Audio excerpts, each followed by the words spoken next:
Alright, hello again, welcome back to the series where I talk about all the games I played in the previous month. The month for this video is April of 2024, and I still have a big problem with my lip, so, so I'm going to try to get through this quick. So if I sound off or drunk, that's why, so let's just try to get through this and get right into it. Let's just start off with the big one for this month, and the reason why I haven't been playing much at all this month, in terms of like numbers, Final Fantasy VII Rebirth. I may have briefly touched on this last time. Probably not because it came out at the start of February. Maybe I had a brief mention of the demo or something. Overall, absolutely phenomenal game. Oh god, for tone it down a little bit. Overall, I do think it does virtually everything better than Remake. Characters, the world is 100 times better. Exploration, mini games, a lot of ways it goes above and beyond. Story wise, environment wise, there are countless things it does better.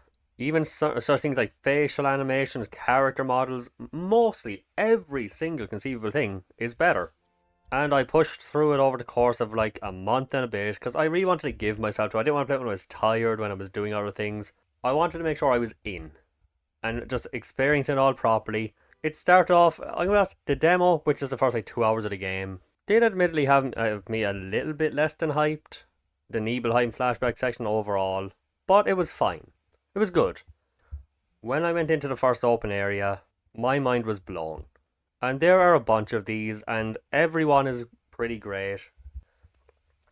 I prefer my open greenery area, so that obviously certain things like that did better for me, but just the fact of how many there were, I think it might be one of my favourite open area, worlds, whatever you call it, in a game ever. And for the last 2 days of me playing this, I had two very, very long sessions of it because I was just so sucked in I couldn't stop. I swear on one of the days at the end, I pushed on from 6 p.m. until 9 a.m. the next morning. I wasn't playing the whole time, I took breaks in between, but my god. The PS5 was on the whole time, and I pushed through just huge sections. I don't know how long I did it the next time, but mostly because the final boss took me a while, which we'll get into in a second. Why? But no spoilers. Obviously, I'm not going to spoil anything, but just mechanically, I'll explain little bits. Which I guess, and even the ending, I wanted out again without saying anything. It was very emotional, very, very. It hit hard. I had problems with it, but it's been hard to play anything for a little while. A game that would have been on this here if I had gotten it was Stellar Blade, but for some reason Amazon delayed it from the 26th of April to the 15th of May. Rebirth hit me hard enough that I didn't even mind, because I don't think I'm ready for a big JRPG yet, even now. It's been 20 days since I finished it. It's still hard to play anything. It did things. So, I'm honest, usually a delay like that would be annoying. I think I needed it. If I'm going to get quickly into the negatives, the only thing I think this game does a lot worse than Remake, combat. I just feel like it's a lot less grounded, a lot less heavy. Like, if I use Braver in Remake, it feels like it's... I said this already. I may have, I don't know. But it feels like you're doing a proper, full-on... Like, you could drive the enemy into fucking hell itself with the slam. In Rebirth, it just feels like, boom. It's like a hit. It just feels a lot more floaty, and I don't know, I just don't like it as much. It just feels like it has a lot less impact to it.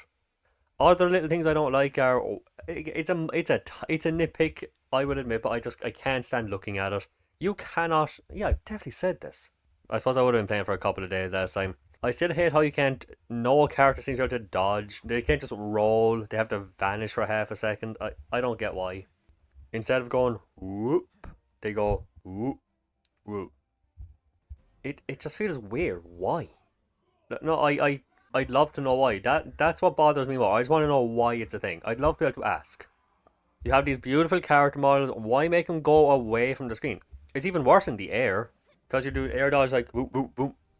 Why can't they just stay on screen? I think it looks hideous. I genuinely distracts me with how bad it can be. Also, I don't like the face button synergy moves. In Remake, if you are blocking and you press circle, you will dodge. Your press triangle, you'll do the attack or whatever command is associated with that. X, menu. In Rebirth, you have your character teleport over. That's one most annoying thing about the teleporting. Keep the characters on the screen. Stop having them vanish onto the other side of the screen. I don't get why they think that's a thing. I just don't like it. I just want my characters to stay on the screen while I'm watching. and to be able to fluidly go from blocking to dodging to other things, like especially a menu. Speaking of the menu, I think there are way too many items in this, and because apparently this remake of Final Fantasy VII doesn't have a feature that 7 had, sorting your items. For me to get to a Phoenix Down, I have to scroll down through a potion, a mist potion, a mix potion, this potion, that potion, a high potion, a mixed high potion, a mist high potion, a mega potion, a high mega potion, a mixed mega potion, a this mega potion, that mega potion, an ether, a turbo ether, a mist ether. There's about 15 to 20 different items before I can get to a Phoenix Down, which is a very necessary item. It's kind of, a big deal in the Final Fantasy world to have a Phoenix Down. Why can't I sort my fucking items in a 2024 game? I could do it in the 1997 game, why not now? Speaking of outdated mechanics, unskippable cutscenes. No, the majority of cutscenes, like, what you can definitely consider a cutscene, you can skip. So I know a lot of people hearing that for the first time think, dude, you can skip cutscenes in Rebirth. I'm talking about battle transition cutscenes. Let's just say there's a boss fight. And when you do enough damage, he changes into a different phase, and then a different one, 4 times. Let's just say there's one with 4 times. Let's just say there's a certain boss in Remake that has 4 phases to it. Perhaps one in a Colosseum, hypothetically. You get him down enough health, he spends 20 seconds changing form, doing more damage, another 20 seconds. Then a 45-second one, or a minute-long one in certain parts of Rebirth. Unskippable. Sometimes with one-hit kills, or like close to one-hit kills. My plan with Rebirth is to do everything. I'm going to go for 100% completion, except for the hard mode. And that's a weird thing for me to say. I've never been so sure about going for such close completion but not doing that last bit for the platinum. Because the idea of doing the last boss in this game, with all of its forms, just to watch minute-long cutscenes, 45-second-long cutscenes every time, that for some reason they won't let you skip, makes me fucking sick. I'm not sure why this is a thing. The most obvious conclusion, maybe the most obvious thought would be that they might have to load the boss fight. But this is PS5 now, they don't need loading screens that long, right? They certainly do not need a minute. I refuse to believe I can go from phase 4 of a boss fight back to before the boss fight and back in less than 20 seconds. But it takes a minute or 45 seconds to load from phase 1 to phase 2. If anyone knows more about why this could be a thing, was it just, did they not think of it? Did they not expect people to... I don't even know, I can't. The only acceptable answer would be it would take way too much effort. But yeah, again, 90% better. But some lows. I won't say exactly anything about it, but anyone who knows what has played the game knows what I'm talking about when I say the box section, which involves throwing a lot of boxes, which would be fine. But one, the aiming sucks because they do this awful, shitty, forced... I don't know if it's hand holding or what the deal is, where you'd be aiming and it would show a blue bar that this is your trajectory, but if something moved in front of it, it would drag it. So there was like a rotating blade thing and you'd be pointing your thing, not moving your stick at all, and when it gets in front it would force it over. Because for some reason they thought it was a good idea to not let you have control over it. The best way to describe this section, it outstayed its welcome just a tiny bit, and then it went on for another 45 minutes. That's my little joke to explain how awful it was. There's also some weird decisions in the game where they'll just not like removing something, changing certain story elements, adding to things, fine. But they'll just pointlessly change things. Like even in the Nibelheim flashback, the manor, the Shinra manor, the creepy cool mansion. You used to go upstairs, find a code, open a safe, and find materia inside. Then you go up and pull a switch, open a secret spiral staircase, go underground into the lab. Doesn't that sound cool? Now you use an elevator. Yeah, how fun. How imaginative, how creative, how yay. I just don't get it. I'm more pissed off by decisions I cannot comprehend over things I don't like. I can be a lot more tolerant if I at least understand why. Why would you change a fun spiral staircase secret behind a wall to an elevator? That's no fun. Or instead of having this giant slab be a key, now it's a ball. Whoa. I know it's not exactly a hot take, but I also don't like Cait Sith a lot. Not because of anything else. And this might sound bad at first, but it's the accent. The guy who plays him, who controls Cait Sith, is not Scottish. You know what that means? In these life-threatening situations where everyone around him could die, he is forcing a Scottish accent on. How am I supposed to take any of this? I don't know. It just takes me out of every serious moment where he's there forcing a Scottish accent, being stupid, being wacky and over the top. There's a time and a fucking place, Kate Sith. Shut the fuck up and take the situation seriously. I can't stand it. Yeah, Final Fantasy is a stupid game. It makes it serious and stupid. Fine. But I felt like it usually knew how to keep them separated enough that they didn't interject too hard. Yes, the Andrea Rode sequence of dance sequence, that was a lot of fun. That would not fit if it happened right after a big dark moment in remake, in the first part of remake. Like imagine Cloud, Barrett and Tifa sliding down the zip line, all of them depressed, and then he comes in dancing. Wouldn't that kind of take you out of it? Yeah, probably would. They fit separately, but not interjected into the same fucking scene. Kate Sith, take a fucking thing seriously for 5 minutes. Sorry, I needed to get that out. Again, I have to move on. My lip is actually starting to hurt more. I'm getting too into this. Mostly better. Some things worse. I hope they can fix these. They probably won't. Last thing. I hate how... I really hope Remake 3... They have better ways of finding summons. I don't want to fight them in a boring blue fucking background VR. It's boring. Is this how we're going to get the Knights of the Round? Somebody else has pointed out. Is this going to be how we fight... How we want to fight Ruby Weapon? How we fight Emerald Weapon? In a boring blue background? If you're going to do them in VR, at least have them in interesting looking areas. The first part of the game... God. You know what, when you leave Cam and you're on the way back, where Midgar would be?